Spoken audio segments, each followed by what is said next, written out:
बीडमध्ये कृत्रिम युरिया खत मिळत नसल्यानं शेतकरी हैराण आहेत। खत मिळवण्यासाठी शेतकऱ्यांची धावाधाव सुरू आहे आणि यावेळी जूनच्या सुरुवातीला पाऊस झाल्यानं शेतकऱ्यांनी पेरणीसाठी लगबग सुरू केली। मात्र शेतकरी ज्यावेळेस खत बियांच्या खरेदीसाठी मार्केटमध्ये पोहोचतोय त्यावेळी त्या शेतकऱ्यांना युरिया खत मिळत नसल्यानं शेतकऱ्यांनी संताप व्यक्त केला। झी24 तास बीड येथील खतांच्या दुकानांमध्ये भेट दिली। यावेळी युरिया खत नसल्याचं सांगण्यात येत आहे। या सर्व प्रकारानंतर शेतकऱ्यांनी नाराजी व्यक्त केली आहे। तात्काळ युरिया उपलब्ध करून द्यावा अशी मागणी शेतकऱ्यांनी केली। तर या शेतकऱ्यांची बातचीत केली आमचे प्रतिनिधी विष्णू बुर्गे यांनी।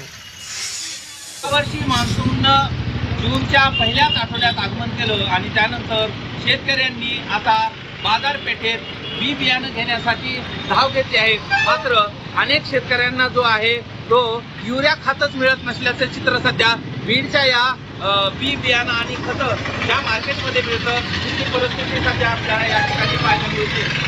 शेतकरी जे आहेत ते मार्केटमध्ये येत आहेत, मात्र ज्या शेतकऱ्यांना जो आहे तो युरिया खत मिळत नाही। काय नेमकं कारण सांगितलं जाते? युरिया खत कशामुळे दिला जात नाही? युरिया खत ज्यांचं म्हणणं आहे दुसरं घ्या, दुकानदाराचं म्हणणं आहे तर युरिया भेटत नाही तर भेटणार नाही। कशामुळे या सगळ्या परिस्थिती झालेली आहे? कुठले कुठले खत आणि बी? बघा, प्रत्येक वेळी खरीपाची पेरणी आली बी बियाणे आणि खताचं दुकान युरिया असो किंवा कापसाच्या बॅग असो विशिष्ट वाहनांची मागणी होते आणि या मागणीच्या पायी ऑनवर विक्री सुरू होते। हा तोच बीड जिल्हा आहे, ज्या बीड जिल्ह्याचे कृषी मंत्री राज्याला आहेत। हा तोच जिल्हा आहे जिथले शेतकरी पुत्र आता नवनियुक्त खासदार झालेत आणि ह्या जिल्ह्यामध्ये शेतकऱ्यांची अशी वणवण आणि ही अशी खडबड चालू आहे। मग अशा परिस्थितीमध्ये आमचे कृषी मंत्री, आमचे नवनियुक्त खासदार आणि आमचे इथले कृषी अधिकारी या सगळ्यांनी लक्ष घालायचं काम आहे। गेल्या 2-3 दिवसामध्ये पाऊस झाला, त्यामुळे शेतकऱ्यांनी आता बी बियाणं खरेदीकडे आता आलेले आहेत। आमच्याकडे युरिया असतो, मात्र कृषी दुकानदारामध्ये युरियाचा साठा नाही आहे, त्यांच्यावर कारवाई झाली पाहिजे। कोल्हापुरात पावसाच्या आगमनानंतर आता पेरणीची लगबग सुरू झालेली। यंदा चांगला पाऊस व्हावा अशी शेतकऱ्यांची अपेक्षा आहे, मात्र पेरणी करत असताना बियाणंही चांगल्या दर्जाचं असावं अशी शेतकऱ्याला आशा आहे। बोगस बियाणं देऊन फसवणूक करू नये हीच बळीराजाची अपेक्षा आहे। शेतकऱ्याच्या बांधावरून आढावा घेतला आमचा प्रतिनिधी प्रताप नाईक यांनी।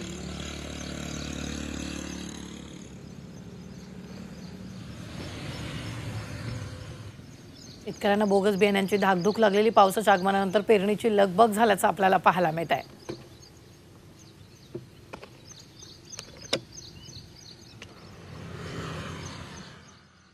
पुन्हा एकदा वेगवान बातम्यांचा आढावा घेऊयात। नाशिक जिल्ह्यावर मोठं पाणी संकट निर्माण झाले। पाण्याविना ग्रामीण भागातही पाणीबाणी लागू झाली। जवळपास 400 टँकरनं निम्म्या गावांना आणि वाडी बस्त्यांना पाणी पुरवठा केला जातोय। तर नाशिकची तहान भागवणाऱ्या गंगापूर धरणानंही तळ गाठलाय।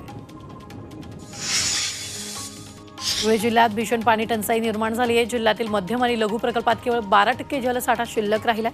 पाणी साठ्यात झपाट्यानं घट होत असल्यानं धुळेकरांची चिंता वाढली। कर्नाटकातील अलमट्टी धरणाची पाणी पातळी नियंत्रित ठेवली जाणार आहे। पश्चिम महाराष्ट्रातील पूर परिस्थितीला जबाबदार असलेल्या या धरणाची पाणी पातळी 15 ऑगस्टपर्यंत 517.5 मीटरपर्यंत ठेवण्याचा निर्णय झाला। भंडारा जिल्ह्यात अखेर धान भरडाई सुरू झाली आहे। मिलर्स संघटनेच्या मागण्यांमुळे यंदा धान भरडाई रखडली होती, मात्र आता मिलर्सने धान उचल सुरू केल्यामुळे आतापर्यंत 60% धानाची भरडाई पूर्ण झाली। हिंगोली जिल्ह्यात प्रचंड पाणी टंचाई निर्माण झाली। पाणी मिळत नसल्यानं केळीच्या बागा जगवण्यासाठी शेतकऱ्यांची धडपड सुरू आहे। झाडं करपून जात असल्यानं आता शेतकऱ्यांच्या नजरा आकाशाकडे लागल्या। इंदापुरात दूध दर वाढीसाठी शिवधर्म फाउंडेशननं आंदोलन केले। यावेळी छत्रपती शिवाजी महाराज आणि डॉक्टर बाबासाहेब आंबेडकर यांच्या पुतळ्याला दुग्धाभिषेक घालून तहसील कार्यालयावर मोर्चा काढण्यात आला। बातमी पावसाच्या इशाऱ्याची, कारण सिंधुदुर्ग जिल्ह्यात आज आणि उद्या येलो अलर्ट जारी करण्यात आलाय, तर 9 ते 11 जूनपर्यंत ऑरेंज अलर्टचा इशारा देण्यात आलाय। या दिवसात वादळी वाऱ्यासह पावसाचा अंदाज हवामान विभागानं वर्तवलाय। तसंच नागरिकांना सतर्क राहण्याचं आवाहन करण्यात आलंय। उत्तर कोकण, मध्य महाराष्ट्र आणि विदर्भाच्या जिल्ह्यातील अनेक ठिकाणी विजांच्या कडकडाटासह वादळ होण्याची शक्यता आहे। तर 40 ते 50 किमी प्रति तास वेगानं वारं वाहणार आहे। तसंच मध्यम पाऊस पडण्याचाही अंदाज हवामान खात्याकडून वर्तवला। अहमदनगर जिल्ह्यात मान्सून दाखल झालाय। दिवसभराच्या उकाड्यानंतर दमदार पावसाला सुरुवात झाली। काही ठिकाणी पावसाची रिपरिप सुरू आहे। सर्वत्र गारवा निर्माण झाला आणि या पावसामुळे खरीपाच्या पेरणीला फायदा होणार आहे। बीड जिल्ह्यात वादळी वाऱ्यामुळे अनेक ठिकाणी मोठी झाडं उन्मळून पडली आहेत. हिवरा गावांमध्ये वीज पडून तब्बल 12 मेंढ्यांचा मृत्यू झालाय. त्यामुळे मेंढपाळाचं लाखोंचं नुकसान झालंय. माजलगाव आणि वडवाणी तालुक्यात या पावसाचा मोठा फटका बसला. बीड जिल्ह्यात ढगफुटीसारखा पाऊस झाला. अचानक आलेल्या पावसामुळे नदी नाले ओढ्यांच्या पाणी पातळीत अचानक वाढ झाली आहे. तर शेतामध्ये देखील पाणी साचल्याचं पाहायला मिळत आहे. जूनच्या पहिल्या आठवड्यात पाऊस झाल्यानं पेरण्या लवकर होतील असा अंदाज शेतकऱ्यांनी व्यक्त केला. सोलापूर जिल्ह्यातील नरखेड परिसरात मान्सूनचं जोरदार आगमन झालंय. मुसळधार पावसामुळे नरखेड भोयरे परिसरातील भेगावती सीना नद्या तुडुंब भरून वाहू लागल्या. एकुरके मलिकपेठ हिंगणी भोपळे या भागातील कोरड्या ठाक पडलेल्या शेतांचे बांध फुटून पाणी वाहू लागलंय.